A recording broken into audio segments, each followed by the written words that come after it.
সালামু আলাইকুম ভাই ও বন্ধুরা, দেখতেই তো পাচ্ছেন ভিডিওতে এই যে দাগ দাগ, এই দাগ দাগ রোগটি কোথা থেকে আসছে দেখেন। একের পর এক আমি আপনাদের দেখাচ্ছি কোন কারণে এই দাগটি আসছে। এই যে দেখেন, আমি কিন্তু চ্যানেল বক্সে যে আইএফ যে পিনটি দিয়ে আপনার ছবি ইন হয়, এটা কিন্তু যে পিএফটি ওই যে মেরেছি ওপরে দেখতেই পাচ্ছেন। আর এই যে পিএফটি মেরেছি, এরপরে চ্যানেল বক্সটিও শেষ করেছি, কিন্তু কোনো কাজে আসেনি। এই যে ফিল্টার দেখতে পাচ্ছেন, ফিল্টার আপনারা হয়তো অনেক জায়গায় অনেক নামে চেনেন, তবে ফিল্টার যেটা ফিল্টারটাও শেষ করেছি।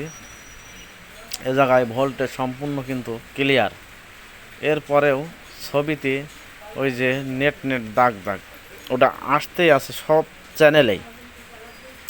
করণীয় কি? ভিডিও সাইট তো পুরোপুরি দেখা কমপ্লিট, সব কিছুই ওকে রয়েছে, এরপরেও দাগটি কিন্তু যাচ্ছে না। আবার আপনি একটু ঠেকালেই শাসা করে উঠছে, এই হচ্ছে রোগ। তো রোগটা কোথা থেকে হয়েছে আপনাদের দেখাবো। আসলেই কিন্তু ভিডিও সাইট থেকে এই রোগটা আসেনি, এই রোগটা পুরোপুরি চলে গেছে অন্য সাইটে, এই জন্য সমস্যা। চলেন একটু দেখাই আপনাদের।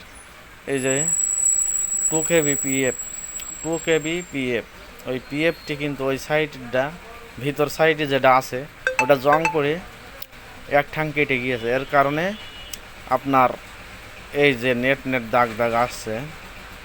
এই যে দেখেন, এই জায়গাটায় পিএফটি কিন্তু লাগাতে হবে, 2 KB PF।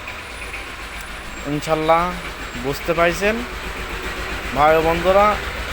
নতুন চ্যানেল হিসেবে একটি লাইক শেয়ার দিয়েন ইনশাআল্লাহ।